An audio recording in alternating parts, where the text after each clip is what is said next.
anniversaire. Bienvenue à Découverte. Ce soir, à Découverte, le nouveau métro Azur de Montréal.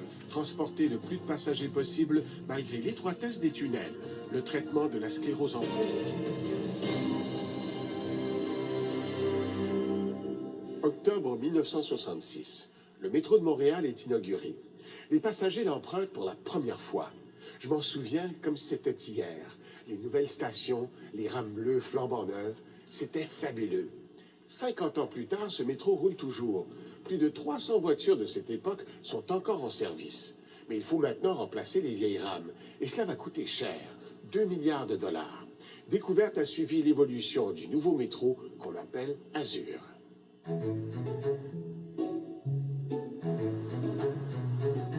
C'est lui. 25 août 2015. Il se passe quelque chose de spécial à la station Berry-UQAM. J'appelle Azur, qui arrive à l'instant. Azur, c'est le nom des nouvelles voitures du métro de Montréal. Parmi les gens sur le quai, Jean Labbé, le designer industriel d'Azur. Lui et son équipe ont conçu l'intérieur et l'extérieur du nouveau métro. Wow. Vraiment beau. Jean Labbé a travaillé 9 ans sur ce projet. À en juger par les sourires et les appareils photos, c'est mission accomplie. Station, monsieur. C'est doux, hein, comme roulement. Ah oui, on est incroyable, le silence du... As-tu vu la transparence? Oui, l'éclairage. Facile à regarder dedans, hein? Ah oui, absolument. C'est ça qu'on voulait. Belle machine, félicitations. Jean Labbé est un spécialiste des transports passagers sur rail. Il a travaillé sur une trentaine de projets, dont le Rotem en Corée, le Mark II de Vancouver et l'Acela Express, le train le plus rapide des États-Unis. Mais pour Azur, il doit se surpasser. La STM veut un métro sécuritaire, confortable et esthétique. C'était clair dans l'esprit de la STM que le désir était d'avoir le métro le plus beau et le plus performant au monde.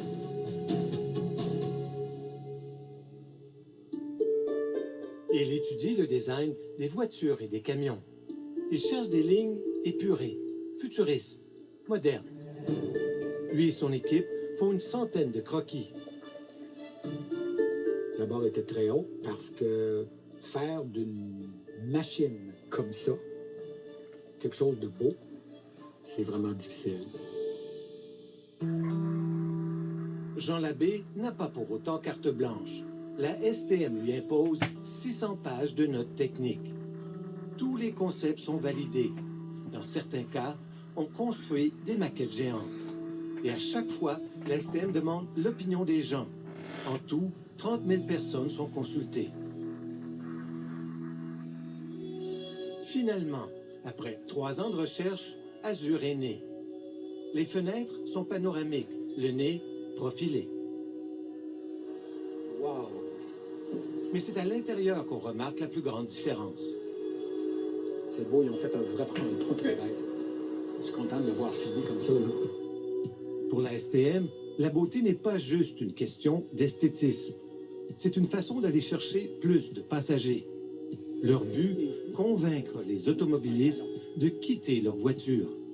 Il faut bien comprendre que les gains d'utilisation, là, d'achalandage, souvent, ils vont se faire parce que quelqu'un va abandonner l'automobile, là.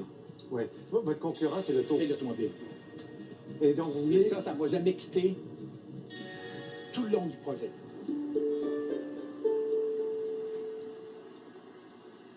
Mais comment accueillir ces nouveaux passagers?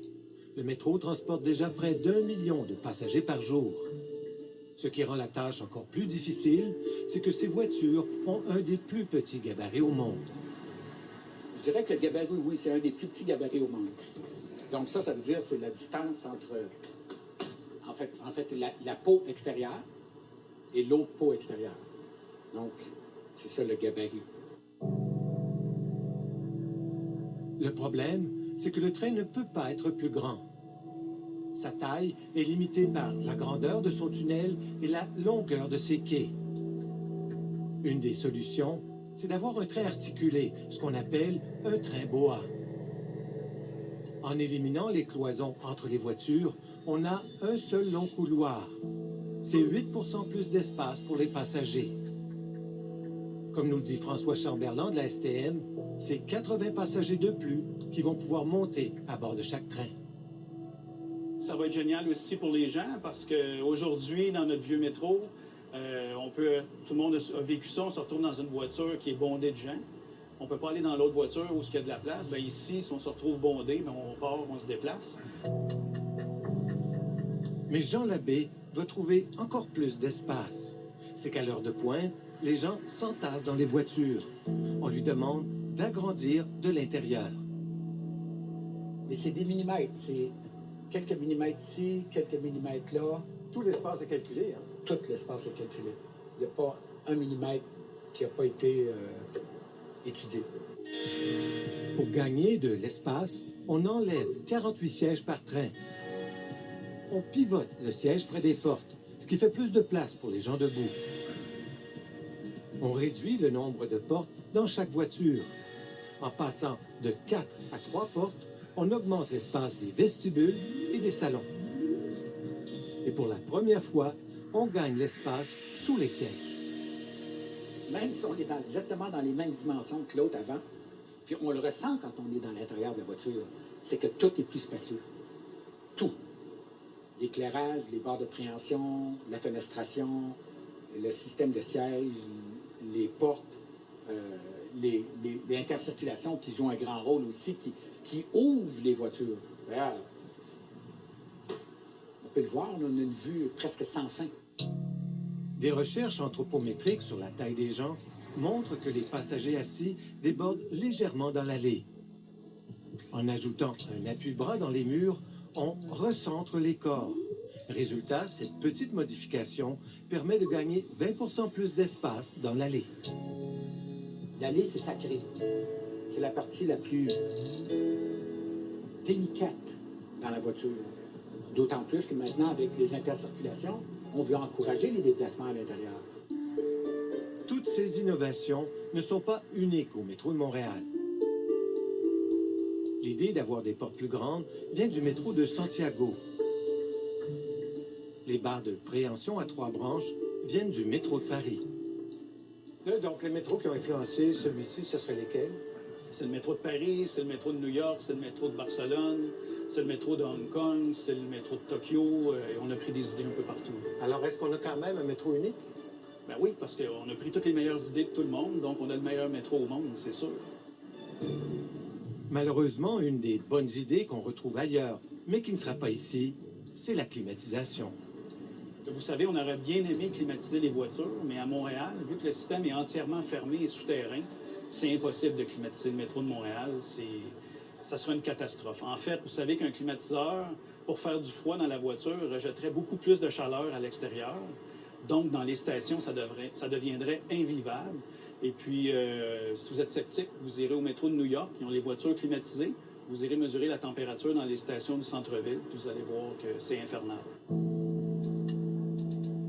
La STM mise sur une meilleure distribution de l'air à l'intérieur des rames. Elle compte aussi sur un phénomène naturel qu'on ne retrouve pas dans les vieilles voitures.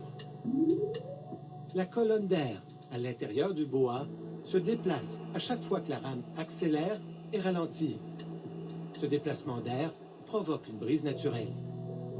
On va sentir l'air bouger, donc ça va être beaucoup plus confortable. Il y a ça dans le métro de Berlin, il y a ça dans tous les métros maintenant qui sont ouverts comme ça, ont ce phénomène-là. Jean Labbé est lui aussi convaincu que les passagers vont trouver leur nouveau métro plus On confortable. appelle ça un vestibule. Mais pour lui, le vrai test, c'est quand on va finalement monter à bord. Comme ça. Là, il faut que tout se tienne.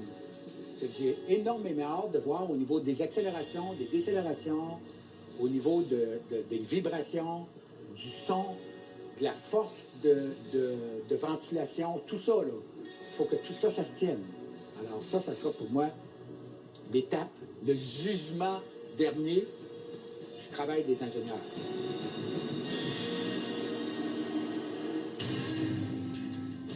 Après la pause, le métro Azur roule pour la première fois à Montréal.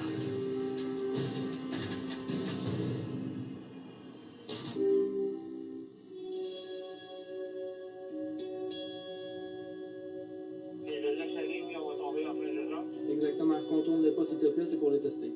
10 octobre 2013.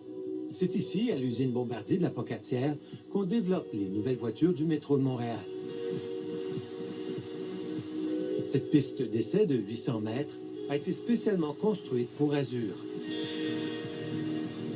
Le prototype n'a pas encore de siège. À l'intérieur, les ingénieurs font des tests.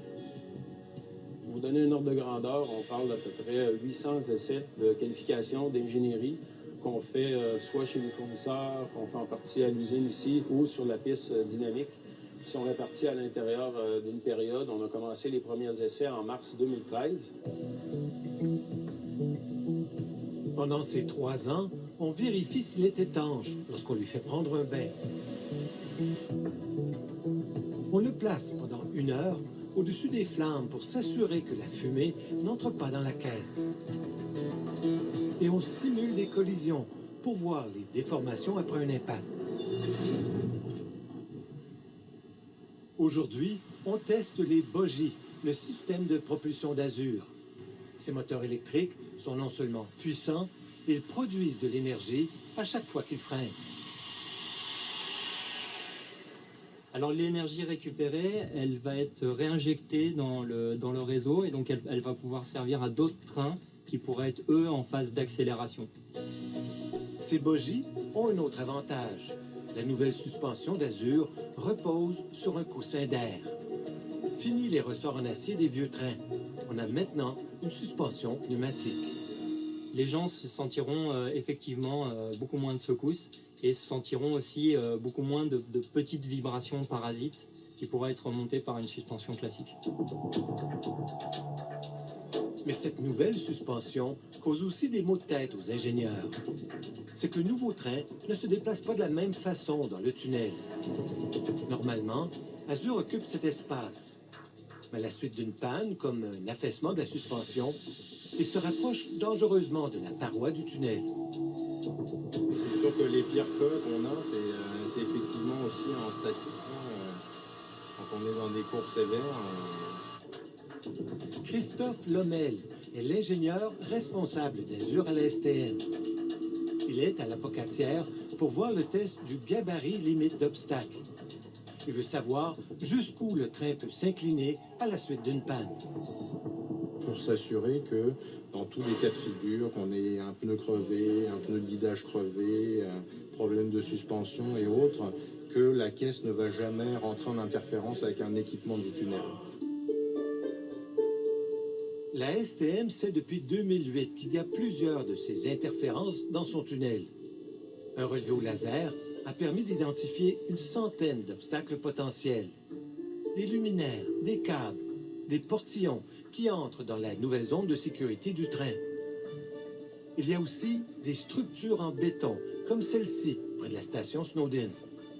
Ce qu'on voit ici, c'est qu'on a un endroit en particulier où on est dans une courbe avec un dévers, où l'enveloppe dynamique vient en interférence avec la voûte du tunnel. C'est pour ça qu'on a des couleurs rouges qui démontrent une interférence. C'est bon, on procède. La STM a enlevé les obstacles et grugé 7 cm de la voûte à cet endroit. Mais est-ce suffisant?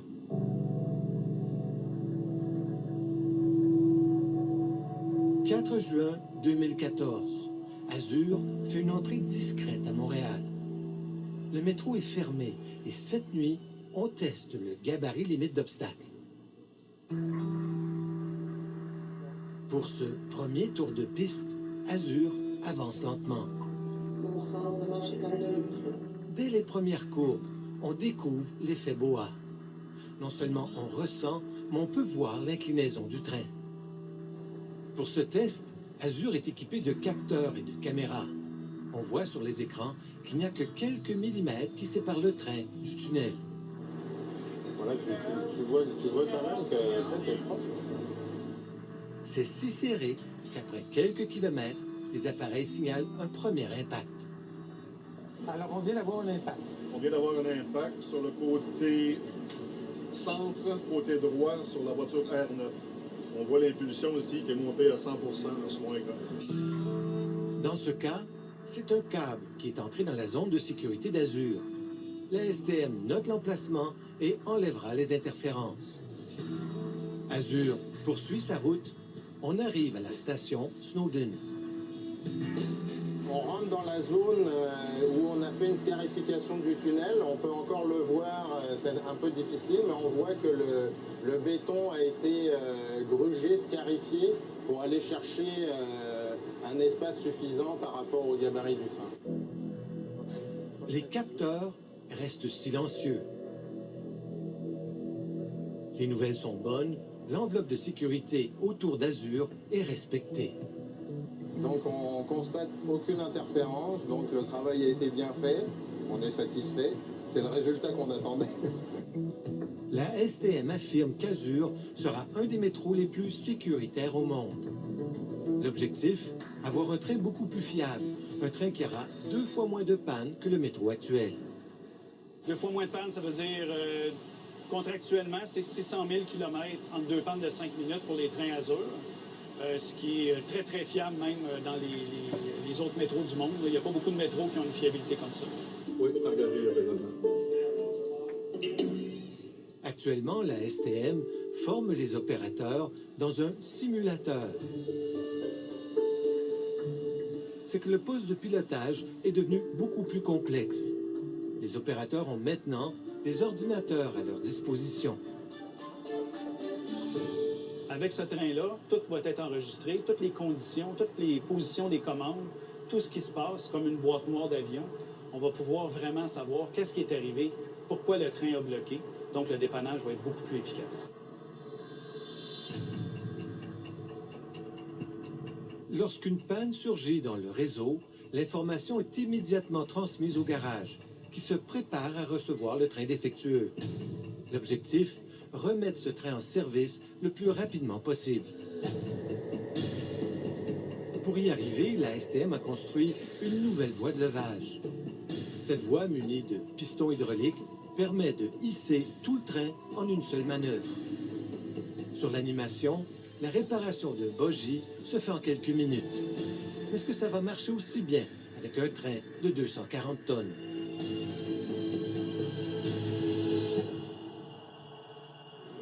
Affirmatif, vous êtes prêts? On va aller là, OK, quand on est prêt. OK, on est parti. 13 juin 2015. Aujourd'hui, on teste la voie de levage. Les pistons soulèvent lentement la charge. Christophe Lemel et le personnel des ateliers sont inquiets. On vérifie et contre-vérifie que rien ne flanche. Puis, c'est la course des mécanos. On a sorti les chronomètres. Le temps est minuté, comme les arrêts au puits de Formule 1. Sébastien, il va nous emmener un grand bas de force. Première étape, réussie. On enlève le bogie défectueux en un temps record. Le temps de dépose du bogie, ça a pris 14 minutes. Donc, on a pris 14 minutes pour enlever la partie mécanique, la partie pneumatique et la partie électrique. Donc, la prochaine étape, c'est on va descendre le bogie, on va s'assurer qu'il n'y a pas d'interférence.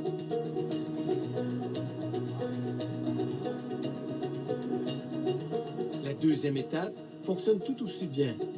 Remplacer un bogie de 6 tonnes prend normalement plusieurs jours. Mais avec la nouvelle voie de levage, on parvient à le faire en quelques heures. Mettons qu'on ait une avarie majeure au niveau d'un bogie, le train rentre à l'atelier, 5 heures plus tard, le train peut ressortir en service. Ce qui aujourd'hui est complètement impossible. Azur n'aura pas que des succès. Le nouveau train a présentement 1 an et demi de retard à la suite d'un problème de logiciel. Mais l'STM est très fier de son produit et est convaincu que le public va aimer le nouveau métro autant que l'ancien. Nos vieilles voitures, par exemple les MA63, vont avoir roulé 50 ans. Je crois que quand ils les ont mis en service, les gens ne pensaient pas qu'ils rouleraient encore 50 ans après. Aujourd'hui, on le sait. Donc, ces trains-là, on les a choisis, on les a conçus, puis on va en prendre soin pour qu'ils donnent le maximum de service là, pour les 50-60 prochaines années.